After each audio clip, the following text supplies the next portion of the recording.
नहीं बदलूंगा अपने सपनों को अपनी सच्चाई से मैच कराने को। मैं बदलूंगा अपनी सच्चाई को ताकि वो मेरे सपनों से मैच कर सके। तब तक ग्रेजुएशन नहीं हो जाती तब तक उसके खर्चे उठाते रहते हैं। कई माँ बाप तो हद दानवीर होते हैं।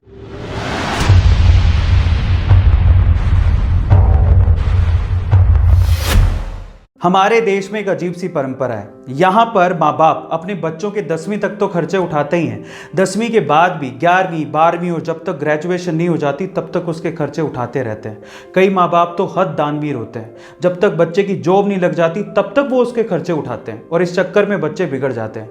यहाँ पर बाहर के जैसा नहीं होता। ज़्यादातर डेवलप्ड कंट्रीज़ और अच्छी कंट्रीज़ में बच्चे अपना पार्ट टाइम जॉब करके और मेहनत करके 10वीं के बाद से अपने खर्चे खुद उठाते हैं, लेकिन इंडिया में ऐसा कुछ नहीं है। यहाँ के बच्चे माँ बाप के पैसों पर तो अपना हक समझते हैं। वो ये कहते हैं कि हमें पैदा किसने किया, इन्होंने, तो हमारे खर्चे भी यही उठाएंगे, ये तो इनकी जिम्मेदारी है। हद तो तब हो जाती कि जिस चीज़ के लिए आपके खर्चे उठाए जा रहे हैं कम से कम वो काम तो करो, अपने सपनों को पूरा तो करो, अपने पाँव पर खड़े होने के लिए मेहनत तो करो। लेकिन नहीं, ये भी वो लोग नहीं करते। ज़्यादातर यूथ का कोई एम, कोई लक्ष्य नहीं है और ऐसे बच्चे फाइनली ठोकर खा के ही समझते हैं। ऐसे ही एक लड़के को उसके फादर ने इंजीनियरिंग कॉलेज में एडमिशन दिलवाया। खुद तो इतनी फीस अफोर्ड नहीं कर सकते थे, इसीलिए बेटे के सपनों और जिद को देखते हुए उन्होंने लोन लिया और उसे बाहर भेज दिया।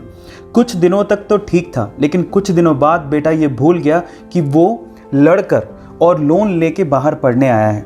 इसके बाद लड़के को हवा लग गई और पढ़ाई और लक्ष्य से उसका पूरी तरह से ध्यान हट गया। फालतू घूमने और लड़कियों के पीछे भागने में ज़्यादा ध्यान रहता था। बड़े शहर की हवा लगने की वजह से वो बिगड़ने लगा था। इसी वजह से एक बार उसकी बैग तक लगते लगते बची थी, फिर भी वो नहीं संभला।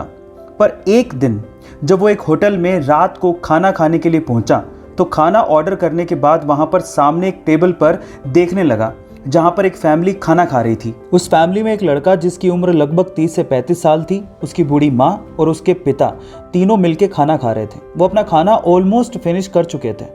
अब वेटर बिल लेके आया तो हिसाब से बिल बेटे को चुकाना चाहिए था। इतना बड़ा हो चुका है, इतना तो वो कर ही सकता है। लेकिन वहाँ जो भी हुआ वो हैरान कर देने वाला था। उसने देखा कि बिल आने पर उस बेटे ने बिल को देखा ही नहीं और पानी पी रहा था। पिताजी भी अपना खाना फिनिश कर रहे थे और उन्होंने भी बिल को इग्नोर कर दिया। और तब उस लड़के की बूढ़ी माँ उठकर काउंटर पर गई और बिल दिया। अब जो लड़का उस फैमिली को देख रहा था उसे मानो इसमें अपना फ्यूचर नज़र आने लगा। उसने ये सोचा कि अगर मैं भी ऐसा ही करता गया और पढ़ाई पे ध्यान नहीं दिया तो एक दिन मेरी भी हालत ऐसी हो जाएगी कि मैं अपने माँ बाप को एक अच्छे होटल में खाना तक नहीं खिला पाऊंगा। तब वो लड़का जागा और उसके बाद उसने अपनी सारी खराब आदतें छोड़ दी, अपनी पढ़ाई पर फोकस किया। इंजीनियरिंग के फाइनल ईयर में आते आते उसने ठान लिया था कि अब वो घर से एक भी पैसा नहीं मांगेगा।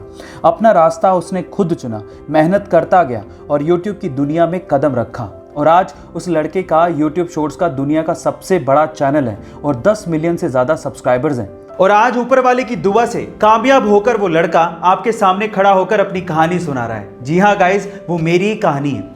लेकिन मैं ये कभी नहीं चाहूंगा कि जो गलती मैंने की वो आप करें। इसलिए एक चीज हमेशा याद रखिएगा, अपने माँ बाप की परवरिश और उनके पैसों को कभी भी ग्रांटेड मत लीजिएगा।